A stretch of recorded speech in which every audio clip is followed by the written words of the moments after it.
Do you have any thoughts on the paleo diet? Of course, I'm sure you have many, but um, the whole theory behind it that we are now meant to eat lots of meat and not much else.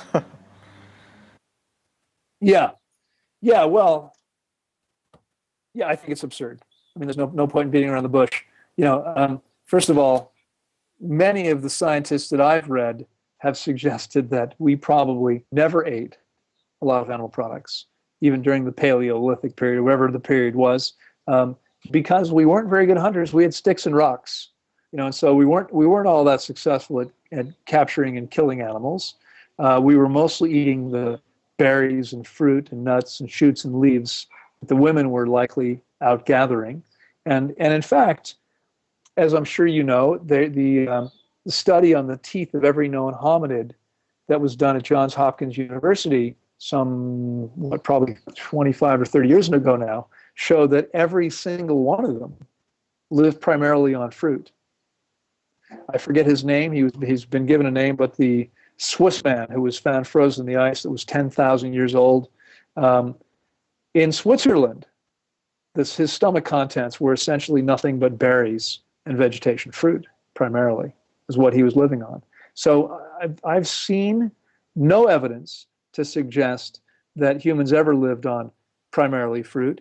And what's absolutely true is that our digestive tracts are simply not adapted for that. So, one of the things that came out in the last year and a half was research published back in 2013 that proved something I've been teaching people for 25 years now, which is that excess protein is harmful to the body. This research showed that excess protein shortens our telomeres, which makes our lives shorter. And typically, as people age, they are more prone to various diseases. So I would suggest we're not just living fewer years with more protein consumption, we're also much likely to be more sick as a result. So, there's our systems look like those of the bonobos and the chimpanzees who eat almost no animal products whatsoever, especially the bonobos, with whom we share the greatest resemblance.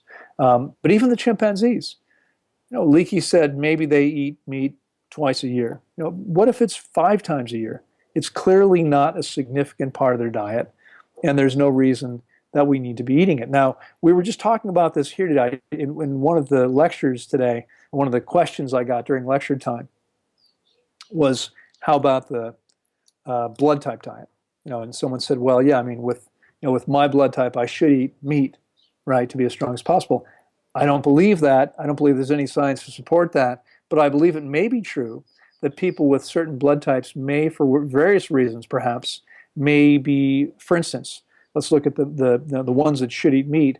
It may be that these people are people that have trouble getting their protein from plant sources for whatever reason. That doesn't mean that they can't. It just means that typically they're not doing as well as others of us do.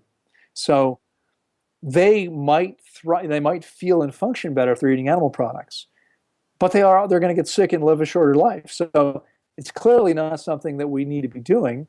What we need to be doing is giving the body a chance to deal with the underlying condition that's making it hard for them to get the protein they should easily be getting by eating mangoes and watermelons.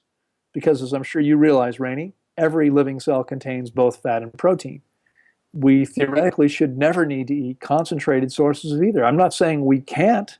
There's nothing wrong with having an avocado or having some durian, but we don't need to be eating things that have concentrated fats or concentrated proteins, since both fat and protein are available to us from every single fruit and leafy green we eat.